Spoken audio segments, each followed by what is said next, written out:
Hello, ladies and gentlemen, and welcome back to the chat on theeradillo FC. I'm your host, theeradillo, the ugliest Manchester United fan in the world, and we're here to chat about the current attacking situation of Manchester United. Now, what do I mean by attacking situation? It's not a dilemma. It's not a problem. I'm saying the attacking situation. Key points are what we have available. Formation is key. Finding a new crossing attitude, and honestly, just scoring more. Those are my 4 points. We are going to be diving into those. We're going to switch the screen up. If you didn't know, we do this on the YouTubes. If you're listening on the podcast services that we're on. Now, what we have available, there's going to be important things to talk about this because we got to play the best squad possible, but also we got to have some rotation in there while we do that in the run of games. But also I think playing Paul Pogba in a 3 more often is also going to be big. So what I mean by playing the best possible squad, Paul Pogba is arguably the best or one of the 2 best players at Manchester United currently, and that he be alongside Bruno Fernandes as being the 2 best players, obviously. And then some would argue that he's the best player. He just hasn't been playing to his full potential. But I think him in that 3 or on that left hand side can be something different and something that teams have to pay attention to a lot more because how good he is on the ball, but the amount of freedom he's going to have. And the just sheer size and just athletic ability of him, it's something that I've wanted to see at United, because you saw it a little bit with France, or a lot of it actually, but it didn't seem possible because Martial and Rashford obviously occupied that. Before that was Sanchez, so it was like, okay, there's a bunch of guys there, can't play them there. Okay, we gotta put them in the midfield. We gotta accommodate for these other guys, but the best guy that might be able to play there right now is Paul Pogba, and I think a lot of them have that freedom up there in that 3, being physical, winning penalties. I think I'm sorry, like me saying that is like, it sounds very naughty, but it isn't. It's something that teams have to deal with, and if you're gonna tackle me inside the box, yeah, you best believe I'm gonna sell it. I'm going to sell it real good. Now, I'm not encouraging it. No, it's just part of the game. And I think he's really good at doing that. And we also, that just benefits Bruno Fernandes, who is great in those situations of taking penalties and explaining, I guess, squad rotation. When we definitely are going to play against a side that's going to be attacking us, throw in Daniel James so he can get in space, he can get in behind. Play him a lot more in those kind of games, rather than playing in the cup ties. Just give him some minutes, obviously, but also in games where maybe he's not the best choice because we're going to be in possession a lot, and it doesn't really make much sense to have a guy that's obviously trying to get in behind, but he's not going to find a lot of space. He's not very creative, not good on the ball. But in situations where it was against Leeds, and we've seen him even before he came to United, you saw him at Swansea City, and I had one of my friends is a City fan, and he told me watching that game against Swansea City, and he found out that we were signing him, he's like, oh man, that guy just took control of the game. He was always finding himself into spaces, and it seems like since he's made that move to this club, this bigger entity, he's kind of lost that kind of maybe chip to his shoulder, trying to prove something, or maybe just confidence. But having that one player like Eric Bailly recently has been coming up. Axel's actually been putting out some good performances out of positions and stuff. So it's like, don't be afraid to rotate into obviously a winning, because I think it's what Ollie's kind of big thing is finding his squad. Obviously in the back end of last year, after Project Restart, he basically played the same squad the whole time. I kind of understand why he did that because of how rested those players were, but not rotating everyone, that kind of just takes away from like building of chemistry. And I know there's a lot of people out there that would argue that how bad the bench was. That's why he had to do it, and I understand that. But I feel like Ollie needs to start building confidence into his bench or into obviously the main squad, but also need to start building it into his bench. So when those guys come on, they know what is the standard. That's why he was such a great player coming off the bench himself in his playing career. I think he needs to start to build that into his bench players like he built it into himself in his United career. And I think that's very like simple and easy to understand, I guess. I don't think there's like any math equations that you can kind of figure that out. Like, wouldn't you think Ollie would be a great mentor to his players that are coming off the bench? But sometimes we haven't seen that too much, especially in the back end of last year. And I kind of lost faith in him making subs, and he should be at a higher standard, I think. But I think we're starting to see that now that we have more depth, and obviously we're able to bring on Paul Pogba. We're obviously able to bring on Donny van der Beek, Mason Greenwood. So it's like, yes, he's building his depth into his bench, but also in players that he's bringing in, or players that might be at what other people would say at a higher standard, they can start to make a difference, and there's a real value for them in the squad, not just having them fill a slot or put in. Yeah, you in the in the stands, go here, put this on real quick, just sit on the bench. It's like, we can't. I think we need to utilize our bench fully more than we should, or what we are currently doing. So that's what also I mean by squad rotation. Formation is key. Now, what do I mean by formation is key? Playing a 4-2-3-1, playing Donny in the pivot 2 that we currently have with Scott and Fred, and then making a debut of Ethan Laird to maybe solve some problems that we have at right back. But playing in a 4-2-3-1, I think is going to be very important, because I think Ollie's basically completely molded the squad to play in this. I think this is where they're most comfortable. I think their peripheral vision and their predicted vision of where their teammates are going to be, I think you really notice it in the way we play in this formation versus when we switch out in big games, or when Ollie doesn't have certain personnel, then he switches to formation because of that. But I think trying to stay in this as much as possible, I think it's important, because it's winning, and right now we need to be winning. It's nice to play around in other formations, but this formation, I think we played it more than 85% of the time, is I think key to our success for the rest of the year. Now, going forward after this year, yeah, I think I would like to see Ollie play around a little bit more, but not just in big games, in games where he knows this formation is going to get the victory, regardless, of, as long as we're playing, entertaining football-ish, and scoring, maybe a 3-man back for an attacking side for some reason would work. Let's do it. But let's not slip out of this 4-2-3-1, please. It's doing well, and in recent form, we've played this formation the whole time, and I love it. And this past weekend, everyone thought we were going to play a 4-3-1-2, but we ended up playing our usual 4-2-3-1, and I think it's perfect. Paul Pogba fits out there. He can play out there. We saw it this past weekend against a really good Aston Villa side. Sorry. And maybe working Donny van der Beek into the pivot 2 of McTominay and Fred, so that maybe we have a little bit more quality passes from either of those two. Or maybe we need to rest either McTominay or Fred. But obviously, I think Donny van der Beek, I think Ollie really wants to save him to play 10, just in case Bruno. I don't want to say Bruno. Oh, Bruno's gonna hurt. No, I don't think he is. But it seems like whenever he gets on a start, it seems like it's at 10. It's never really. I think it maybe started at 8 a couple of times, but mostly it's been at 10. And even when he's subbed on, he's in the front 3 in one of those positions.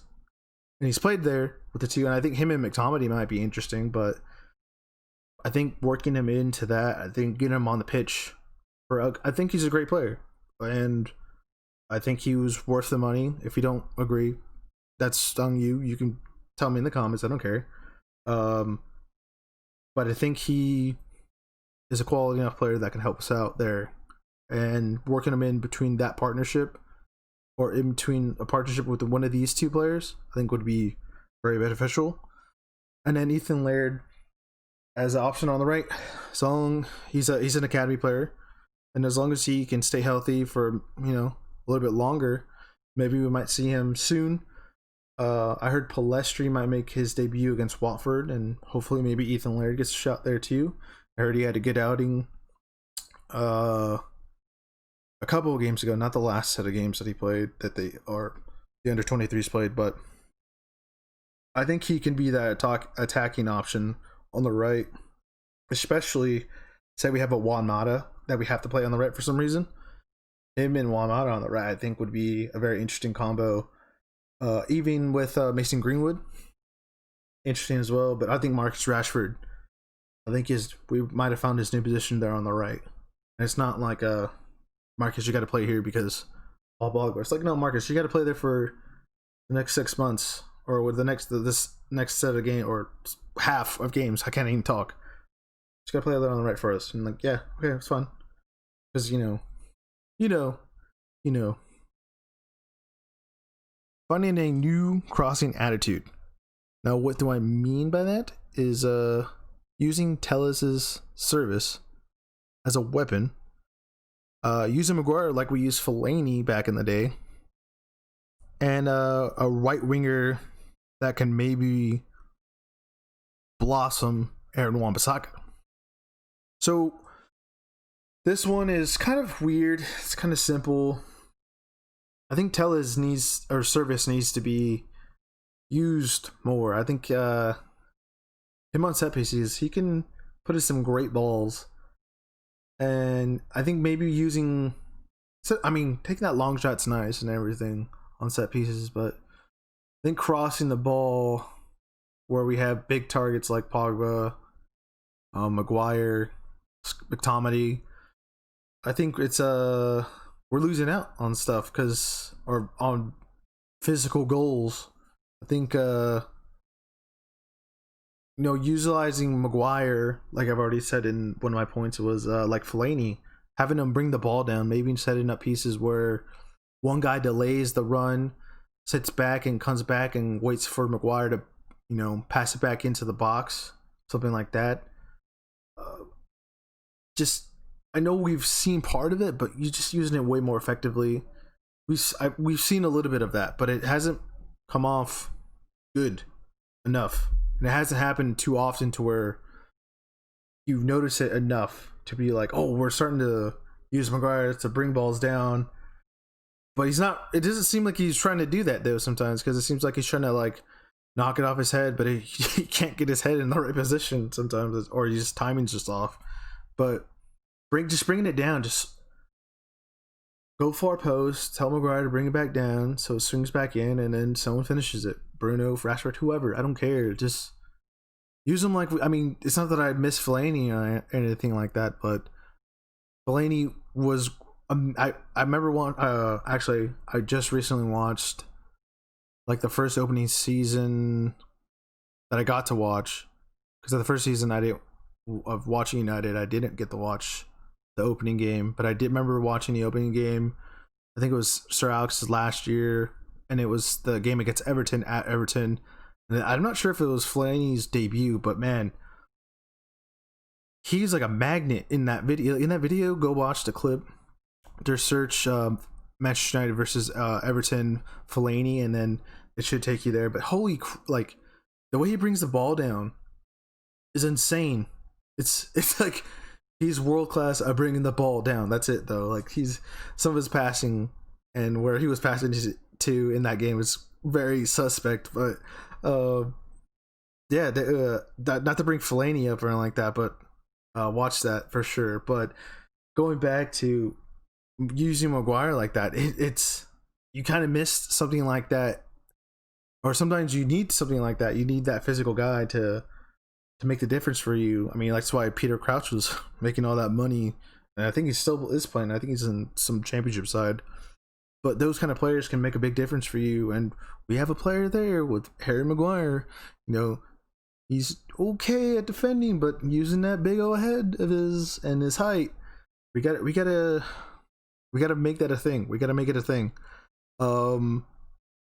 And with this past weekend, we had Aaron Wan-Bissaka score a goal, or not score a goal. Jesus, assist a goal. Apologize. I think when you saw Rashford on the right, as soon as I saw Rashford on the right, I was like, thank goodness, Ollie has woken up. Who cares? Just obviously, this is a guy that needs to be on the pitch. Put him on the right. Rashford's gonna fucking understand. He's gonna understand. We gotta win, and this is how we're gonna win. And it showed a big difference also in Aaron Wan-Bissaka, who got the assists and was great defensively. Obviously, gave up the goal. I understand that, but there's other things we could have did to prevent that goal. So obviously it's on him first off, but there's other players down the line and even before that obviously that goal shouldn't happen. But regardless of all that other stuff or that one incident, I thought he played great. And you saw a little bit in the crossing. Just go back, watch the game, and just watch him specifically if you want, and watch him cross the ball. It seems like he was putting the ball in better spaces, but he had more time on it. And this is what I thought I wanted to see more when he came from Crystal Palace.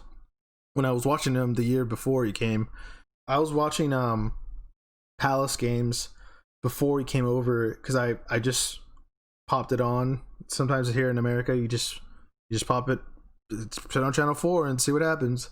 And Palace was playing, I don't know who it was, and I was watching him tackle, and I was like, this guy is a freaking beast. Like, he's a beast, and he's Adam 9. Tell everybody about him. And as soon as I saw him, I was like, I want him. We need a right back.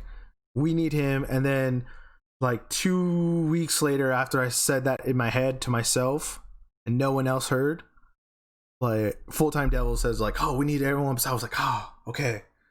I think I'm starting to get like this football thing. Like, I'm seeing players that I'm also identifying. So it was very like awesome to hear about that. But it was when I see him in space where he has more freedom and he's not having to obviously defend the whole time, you see more of an expressive player. You see more smiles. It seems like when he tackles, he's very serious. He has a very serious face. Unless he's tackling Neymar, then he's like, he's like, oh shit, I just tackled Neymar. But you know what I mean. But doing this guy at Palace was brilliant, and he's brought part of that brilliance with his tackling in situations. Obviously, he's very young. He's gonna mature a lot more. I see him in the long run being always one of Ollie's best signings because of how consistent, how healthy he is all the time, or how fit he is all the time.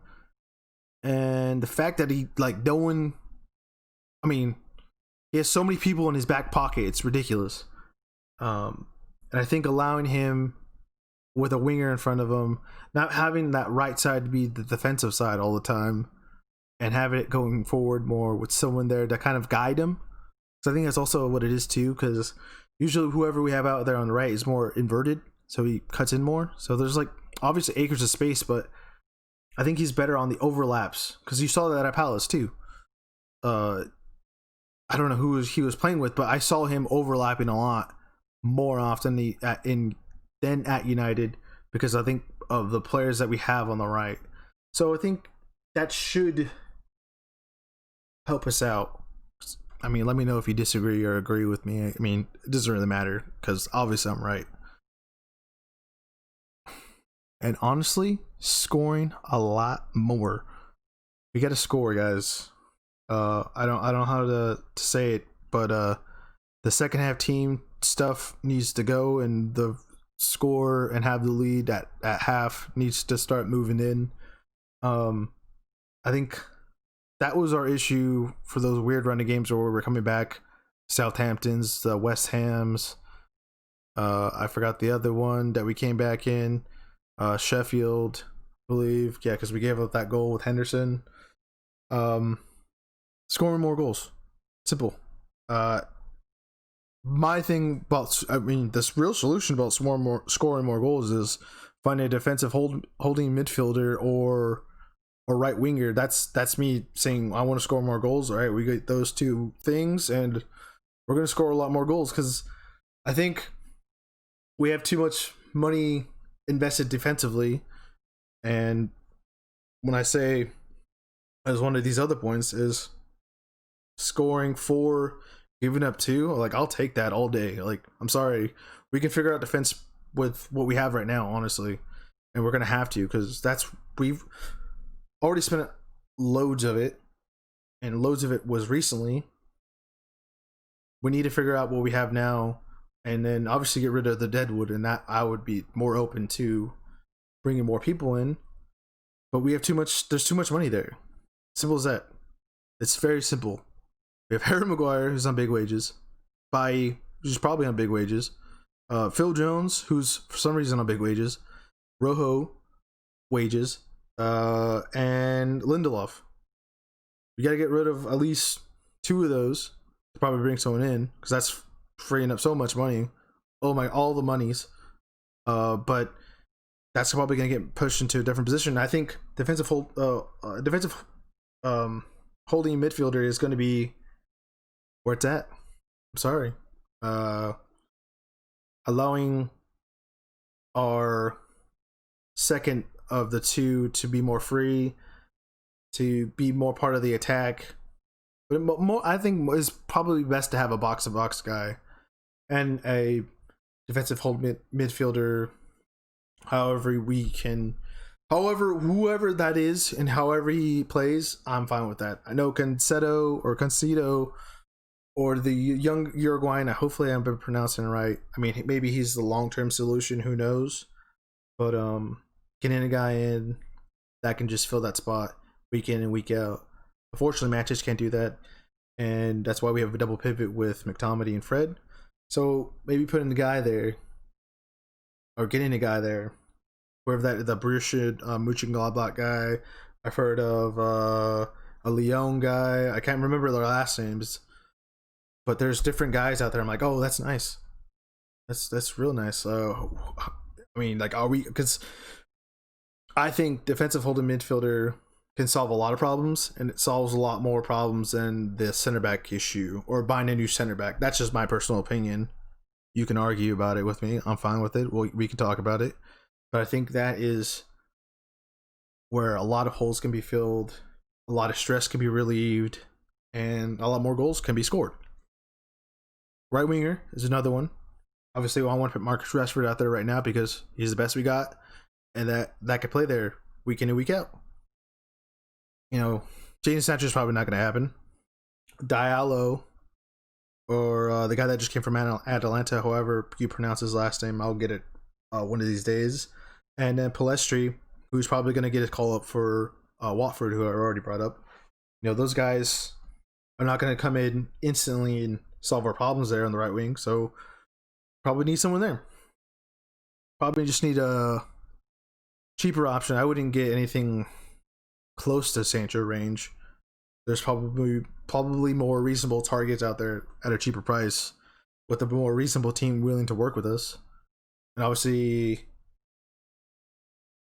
Grealish is out there as well, and there's been some big chatter going on about him, and I think he's the guy, probably the number 1 target in the summer. Well, they're probably the number 1 target right now. I mean, if we can strike a deal before the summer's end or before the summer starts, like, hey, City and Liverpool, what's up? What's up? Like, that's what that's basically what the kind of statement we're going to be doing with Grealish, and I think that's very tasty. We're going to talk about that eventually in a chat, but filling that right wing, I think, yeah, because that's going to score you more goals. I think that right now is the biggest issue. I think everyone's a little bit overreactive on the center backs because obviously Lindelof's hurt. He's going to be out for a while. Bailly's here. People are like, well, for how long? But I think this might be a good run from him, and I think we all have other options. after him before we have to go buy someone. I think obviously getting rid of Rojo and Jones probably should be more of a priority before we bring someone in. I think that's just me. What do you think? And that's been it. That has been the chat. This has been long. I literally recorded 35 minutes of crap, and it's all gonna get edited to like I don't know how long. But regardless, thank you guys for listening. Thank you guys for watching. Just let you know again, if you're on YouTube, we have it on all the podcast services: Apple, Spotify, and Castbox. And if you are listening, know that we do it on the YouTubes at theeradillo FC. All of those things, you just gotta type it in like that. I have been your host, theeradillo. Thank you for joining me on the chat of this attacking situation. We will see you guys later. Probably in the reactions for the City game, Carabao Cup. But we'll see you guys later. For now, cheers.